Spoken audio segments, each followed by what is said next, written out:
Assalamualaikum warahmatullahi wabarakatuh.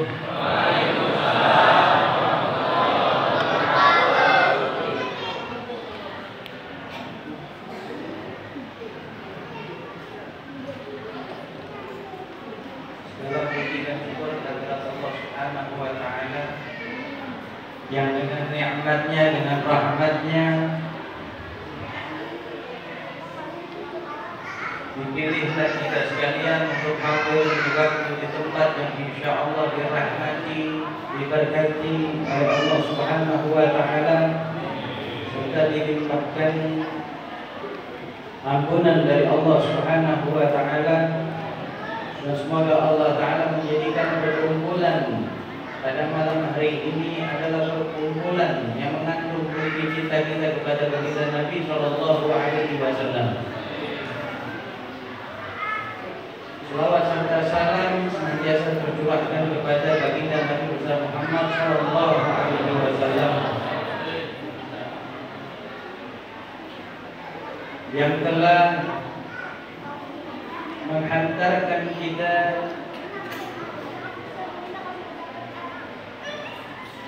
yang telah mengeluarkan kita dari jurang kegelapan hingga mencapai bukit yang terang benderang yang dipenuhi oleh hidayah Allah Subhanahu wa taala. Yang pertama-tama yang kami hormati para alim ulama, para asatidzah. Semoga Allah merahmati, memanjangkan umur, memberikan barakah di dalam rezekinya. Amin ya rabbal alamin. Kemudian yang saya hormatin Ketua DKM Masjid, Bapak RT, Bapak RW, dan aparatur negara setempat yang insya Allah telah dipanjangkan umurnya oleh Allah Subhanahu wa taala, diberikan nikmat Islam iman, diberikan keberkahan di dalam hidupnya, diberikan keberkahan dalam rezekinya. Amin ya rabbal alamin. Alhamdulillah alladzi bi dzikrillahi tatahara al-qulub wal arwah. Wa sallallahu wa sallama ala sayyidina Muhammadin shahidus shalah wa ala alihi wa ashabihi wa man walah. Wala haula wala quwwata illa billah. Alhamdulillah, pada malam hari ini kita berkumpul membaca ayat Al-Quran, membaca ayat Allah Subhanahu wa taala, kemudian berselawat kepada baginda Nabi sallallahu alaihi wasallam, menyebut nama baginda Nabi sallallahu alaihi wasallam. Itu adalah sebuah nikmat yang sangat agung, anugerah yang sangat besar, yang sepatutnya disadarin oleh setiap umat Islam.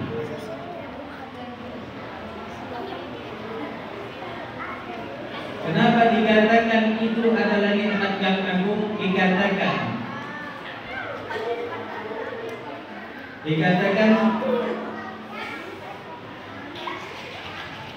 Dikatakan di dalam salah satu nasihat, di dalam salah satu kalimat mutiara. Ini diperhatiin.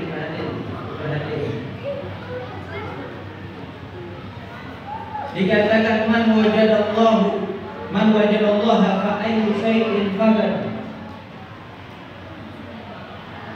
wa man faqadallaha fa ayyu syai'in wajada. Dikatakan barang siapa yang pada harinya dia mendapati Allah Ta'ala, dia mendapati Rasulnya, maka sesungguhnya dia telah mendapati segala hal. Dan barang siapa yang di harinya dia kehilangan Allah, dia kehilangan baginda Nabi sallallahu alaihi wasallam, maka sesungguhnya dia telah kehilangan semuanya.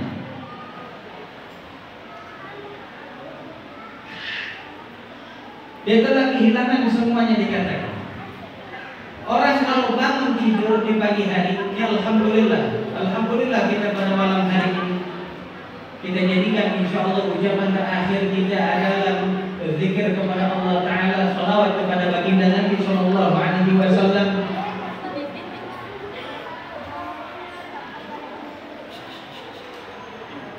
serta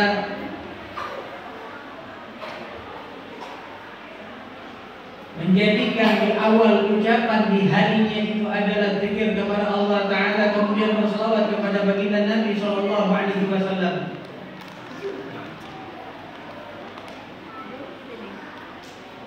Sebagaimana yang dikatakan oleh Rasulullah SAW di dalam hadisnya, beliau bersabda, "Makana awalu kalamihi la ilaha illallah wa akhiru kalamihi la ilaha illallah." Barang siapa yang permulaan ucapannya adalah la ilaha illallah, kemudian akhir ucapan dia la ilaha illallah, kata baginda Nabi. Maksudnya seperti apa? Bangun tidur diucap la ilaha illallah. Bangun tidur diucap la ilaha illallah. Sebelum dia tidur diucap la ilaha illallah. Sebelum dia tidur diucap la ilaha illallah. In asya alfa sanatin, kata baginda Nabi, seandainya dia Allah hidupkan 1000 tahun, wa amila alfa alfi sayyi'atin, kemudian dia mengamalkan 1000 dosa, dia punya dosa ribuan dosa, kata baginda Nabi.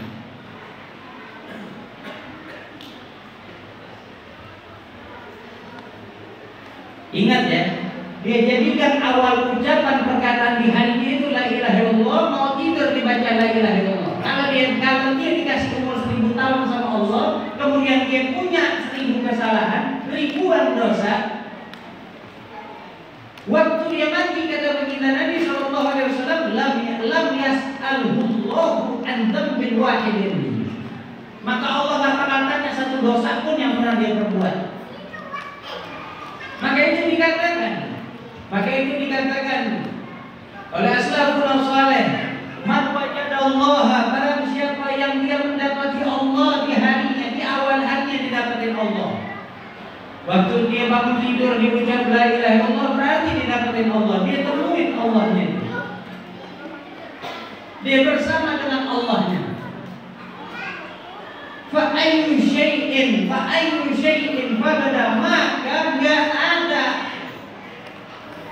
gak ada yang hilang sedikit pun dari dia.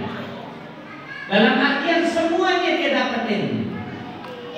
Tapi kalau seandainya dia kehilangan Allahnya, dia kehilangan Nabinya, baginda Nabi besar Muhammad Sallallahu Alaihi Wasallam, maka segala hal dia gak dapetin. Segala hal dia gak dapetin. Maka apa yang didapetin? Allahnya hilang. Yang punya alam jagat raya jauh dari dia. Apa yang dia dapetin? Dia dapetin apa? Hadirin, perlu diketahui, perlu diingat, tidaklah kita berkumpul, melainkan kita berkumpul tujuan untuk memperingati Maulidun Nabi Sallallahu Alaihi Wasallam, merayakan hari lahirnya baginda Nabi Sallallahu Alaihi Wasallam. Kenapa kita rayakan? Tidaklah kita merayakan hari lahirnya beliau, melainkan itu adalah salah satu bentuk wujud bahagianya kita telah dilahirkan manusia yang dengan sababnya, yang dengan wasilahnya bisa menjadi mulia siapapun yang bergantung berdampingan dengannya, yang dengan wasilahnya Allah datangkan begitu banyak rahmat, kenikmatan, ampunan dari Allah Ta'ala. Salah satu kisah, salah satu bukti, salah satu contoh, Nabi Allah Adam alaihi salam 300 tahun mengemis ampunan kepada Allah Ta'ala atas satu kesilapan yang dibuat oleh beliau karena tidak mengikuti perintah Allah Ta'ala untuk tidak mendekati pohon khuldi, tetapi Nabi Adam makan itu buah khuldinya Nabi Allah Adam alaihi salam makan. Begitu diturunkan beliau ke bumi 300 tahun beliau minta ampunan kepada Allah Ta'ala. Belum mendapatkan ampunan dari Allah Ta'ala, beliau teringat bahwasanya waktu beliau masih berada di surga, beliau saksikan di tiap gerbang depan gerbang pintu surga itu termaktub tertulis kalimat la ilaha illallah Muhammadur Rasulullah. Di setiap tiang-tiang yang berada di dalam surga tertulis la ilaha illallah Muhammadur Rasulullah. Maka beliau munajat kepada Allah, ya Rabbi, inni atawassalu ilaika. Ya Allah, ya Rabbi, sesungguhnya aku bertawassul kepadamu dengan nama Muhammad antaghfira dzunubi. Dengan barokah nama tersebut aku memohon ampunanmu. Dijawab sama Allah Ta'ala, dari mana engkau tahu ya Adam? Apa kata Nabi Adam alaihissalam? Ya Allah, ya Rabbi, tidaklah engkau menyanding nama sesuatu nama dengan namamu kecuali sesuatu itu adalah sosok yang memiliki kemuliaan yang sangat luhur, memiliki kemuliaan yang sangat agung. Maka dengan nama tersebut aku bertawassul, aku meminta ampunan kepadamu ya Allah. Dijawabi munajat Nabi Allah Adam alaihissalam. Barokah namanya baginda Nabi, barokah nama baginda Nabi, beliau diberikan ampunan. Beliau diberikan ampunan. Kalau kita merasa diri kita banyak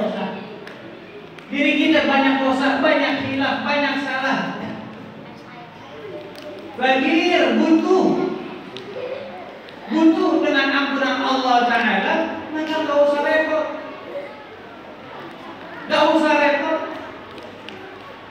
gak usah khawatir gak diampunin sama Allah Ta'ala. Kita bukan nabi, tapi kita dijadikan sama Allah Ta'ala tanpa pernah minta sekalipun kepada Allah Ta'ala menjadi umat baginda Nabi Muhammad Sallallahu Alaihi Wasallam.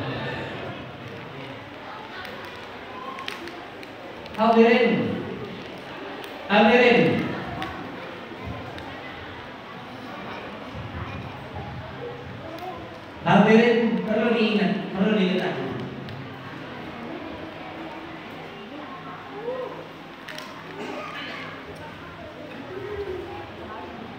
Baginda Nabi Shallallahu Alaihi Wasallam, beliau pernah bersabda yang sabdanya berbunyi, ma'ana ila rahmatun muhdatun, kata beliau. Tidaklah aku kecuali aku Allah jadikan sebagai rahmat yang dihadiahkan. Yang dihadiahkan buat siapa? Buat kita semua. Yang dihadiahkan buat siapa? Buat kita semuanya.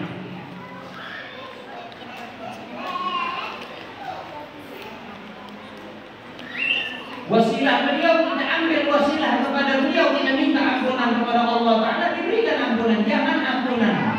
Barokah beliau, para wali-wali Allah, para salafun saleh mendapatkan kedudukan tinggi karena barokah wasilahnya beliau baginda Nabi Muhammad Sallallahu Alaihi Wasallam.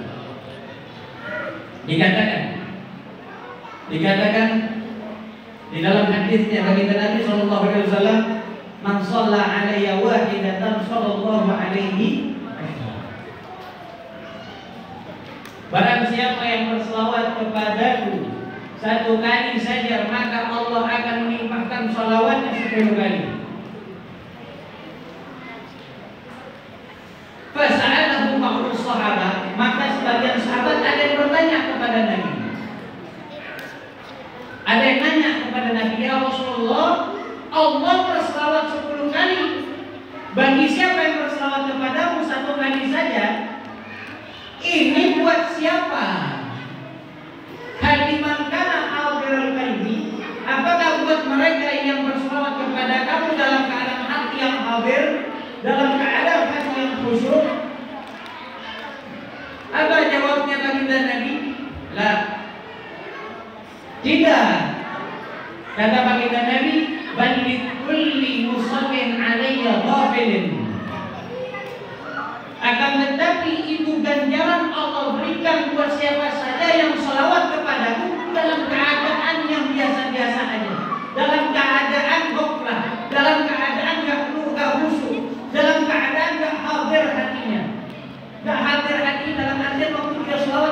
dia rasakan, dia resapi bahwasanya di hadapannya ada wujud baginda Nabi hadir di depannya.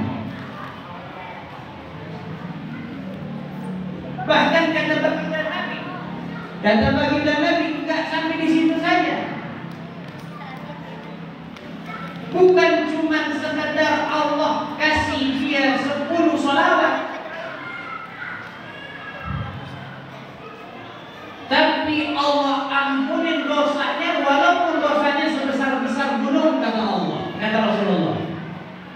Serta Allah tinggikan derajatnya 10 derajat. Hadirin, bukti cinta kita kepada baginda Nabi SAW dengan banyak menyebut beliau, dengan cara kita berselawat kepada beliau. Ini pertanyaan contoh. Andai kan ada orang ngasih duit kita sama minta, kita terima kasih nggak sama dia? Bagaimana wujud terima kasih kita kepada dia? Dengan kita berbuat baik lagi kepada dia, betul nggak? Betul nggak? Nggak usah kasih duit 1 juta, kita pernah jatuh dari motor, tahu ada orang datang, bantuin kita bangun,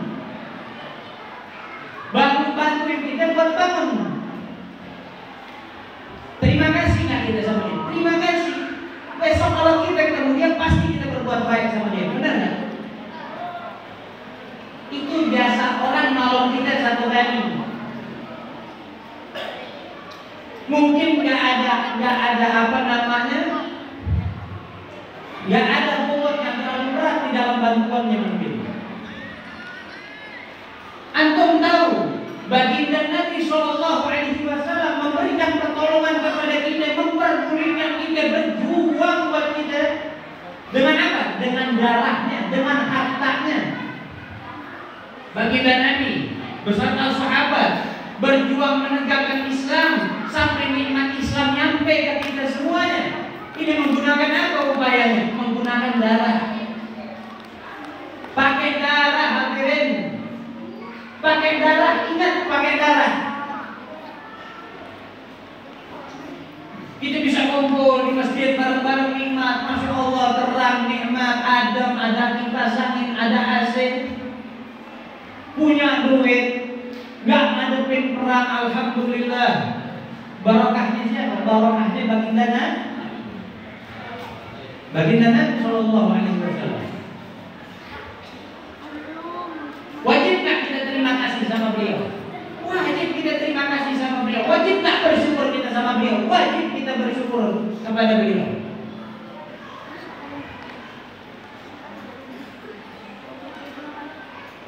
Allah Ta'ala mengatakan di dalam firman-Nya, di dalam hadits qudsi, Allah Ta'ala berfirman, "Abdi lam tashkuruni idza lam tashkuru man ajraitu alayya ni'mata ala yadi."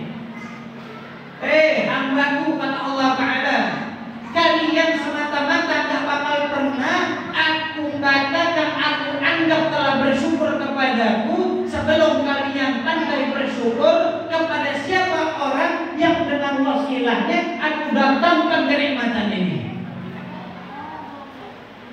Siapa orang tersebut? Baginda Nabi Sallallahu Alaihi Wasallam. Hadirin, cara kita bersyukur kepada Nabi Sallallahu Alaihi Wasallam yang paling ringan dengan nuktir salat alaih, dengan kita memperbanyak berselawat kepada beliau. Di samping kita memperbanyak baca selawat kepada beliau, kita haturkan selawat kepada beliau dengan cara kita ikutin beliau, gadaman ala gadamin, setapak demi setapak, ikutin beliau. Kita pengen masuk surga, kita pengen kalau masuk surga, surganya nggak yang level 1, pengennya di surga Firdaus. Kita pengen besok di padang mahsyar,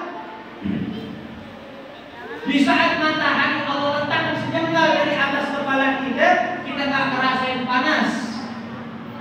Kita kepengen di padang mahsyar, di padang mahsyar di saat Allah hadapkan kita dengan keadaan yang sangat mengerikan. Kita menginginkan keadaan yang tidak mengerikan sedikit pun.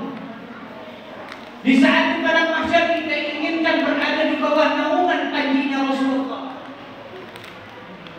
Di padang mahsyar kita inginkan di saat manusia dilanda kehausan, kita menginginkan, kita berharap untuk dapat meminum air dari telaga Kautsar, telaganya baginda Nabi Shallallahu Alaihi Wasallam. Maka hadirin perlu kita tahu, itu semua bisa dicapai dengan memperbanyak baca sholawat. Antum sholat pakai ilmu. Kita sholat pakai ilmu, tahu rukun, syarat, fardu yang batal, kita jaga semuanya. Kita tahu adab-adabnya lagi. Selesai sholat, belum ada tuh stempel diterima sama Allah Ta'ala. Belum ada, belum tahu kita diterima atau enggak sama Allah Ta'ala. Makanya Syekh Umar Muhammad, anaknya Imam Segaf, anaknya Imam Abdurrahman As-Segaf, beliau katakan, seandainya satu sujud saya, satu aja sujud saya, satu saja sujud saya diterima sama Allah, saya tahu itu, saya tahu satu sujud saya diterima sama Allah Ta'ala, maka wallahi orang satu kampung Taren, kata beliau, berikut hewan peliharaannya saya undang makan di rumah saya. Ya, kalau kita bilang tasyakuran karena tahu dapat kabar sujudnya diterima, tapi enggak. Ente haji, siapa yang bisa pastiin haji ente mabrur?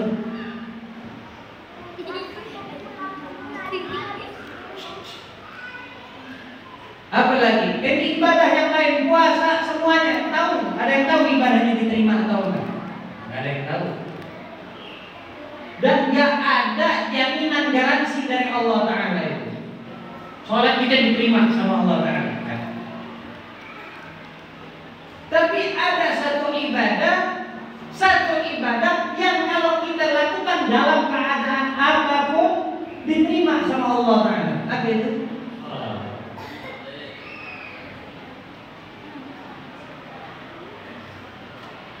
Lagi keadaan nongkrong sama kawan-kawan, iseng mulutnya Allahumma sholli ala sayyidina Muhammad wa ala ali sayyidina Muhammad, diterima langsung sama Allah Ta'ala.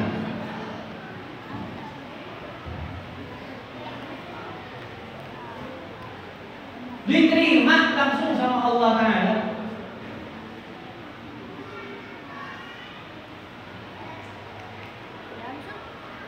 Allah wajibkan ibadah-ibadah kepada kita, tapi Allah tak amalkan kita ibadah. Tapi ada satu ibadah yang Allah suruh kepada kita, Allah pun turut melakukan. Sholawat. Makanya dikatakan di dalam ayat, di dalam Quran, Innallaha wa malaikatahu yusholluna 'alan ya ayyuhalladzina amanu shollu 'alaihi wa sallimu taslima. Inna, sesungguhnya Allah beserta para malaikat-malaikatnya senantiasa. Karena kalau di dalam ilmu sorof, yusollu itu bentuknya adalah fi'il mudhari'. Fi'il mudhari' itu apa? Fi'il mudhari' adalah kata kerja. Kata kerja yang menunjukkan kepada zaman yang akan datang, zaman sekarang serta zaman yang akan datang. Kalau fi'il madhi berarti kata kerja lampau, berarti sudah melakukan.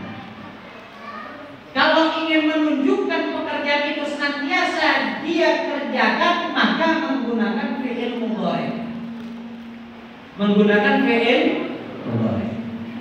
Makanya di ayat tersebut Allah firmankan, di dalam firman-Nya menggunakan fi'il mudhari'. Innallaha wa malaikatahu yusholluna. Sesungguhnya Allah beserta jajaran para malaikat-malaikatnya senantiasa bersolawat ke atas baginda Nabi Sallallahu Alaihi Wasallam. Ini mungkin apa namanya maklumat terakhir ini. Ini biar diperhati betul-betul ini. Yang bisa nyatet, yang merekam. Di ayat itu hadirin, Allah mengumumkan bahwasanya dirinya berselawat ke atas baginda Nabi. Kemudian yang kedua, para malaikatnya pun turun berselawat ke atas baginda Nabi. Pertanyaannya, bagaimana caranya Allah berselawat kepada baginda Nabi? Itu yang pertama. Yang kedua, bagaimana caranya para malaikat Allah Ta'ala berselawat kepada baginda Nabi?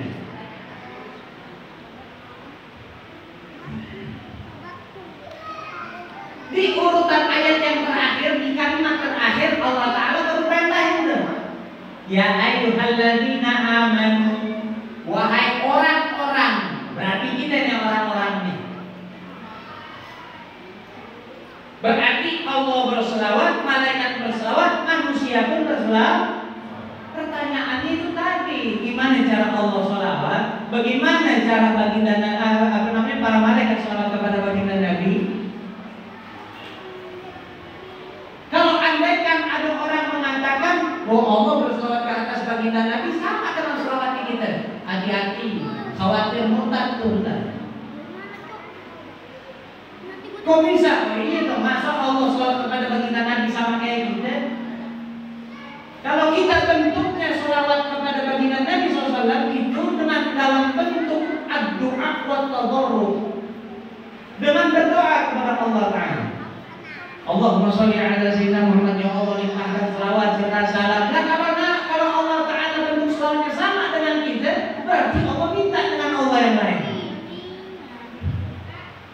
Secara gak langsung kita mengatakan ada Tuhan yang lain di luar Allah. Ini bahaya kalau diyakini bisa murtad.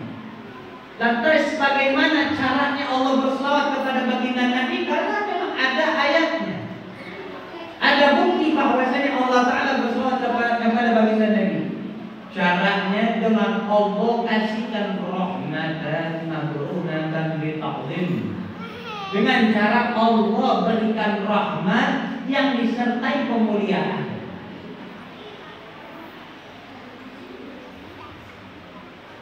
Jadi memang wujudnya baginda Nabi diliput dengan rahmatnya Allah Ta'ala.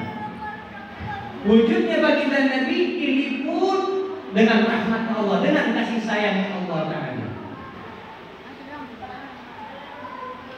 Kemudian kemuliaan baginda Nabi setiap saat, bukan setiap hari lagi, setiap saat, setiap detik Allah tambahin kemuliaannya. Makanya dikatakan baginda Nabi dengan sifat sahibul maqamil mahmud, orang yang punya maqam yang terpuji. Apa itu maqam terpuji? Maqam yang tak ada maqam setelahnya, dan siapa orang di bawahnya gak ada yang mampu dan gak ada yang bisa sampai ke maqam tersebut. Itu maqamul mahmud. Jadi kita gak usah heran, pantas baginda Nabi mulianya gak ketulungan, agungnya gak ketulungan, ajar setiap saat kemuliaannya ditambahin sama Allah Ta'ala. Terus bagaimana cara malaikat berselawat kepada baginda Nabi? Dengan cara istighfar, dengan cara memohonkan ampunan buat baginda Nabi. Makanya dikasih stempel lagi sama Allah Ta'ala.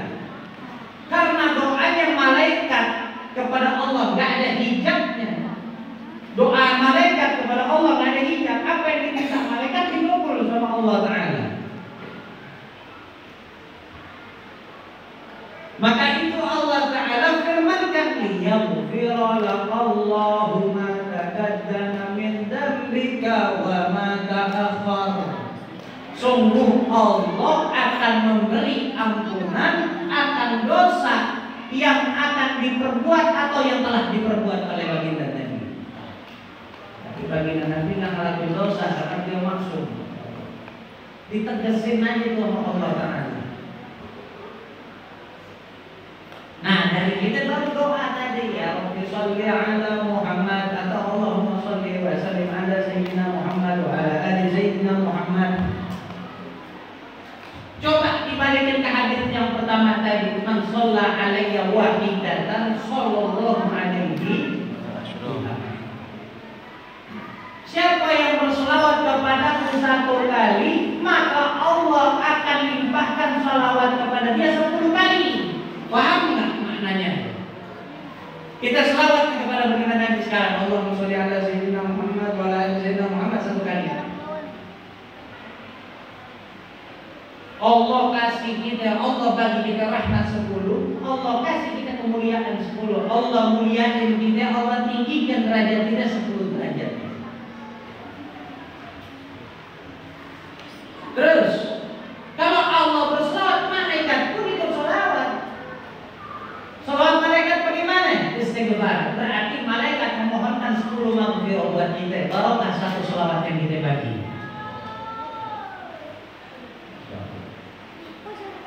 Paham ya?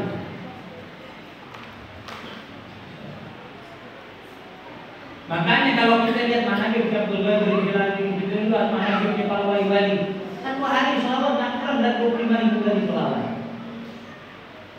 Selawatnya 25.000. Selawat 25.000.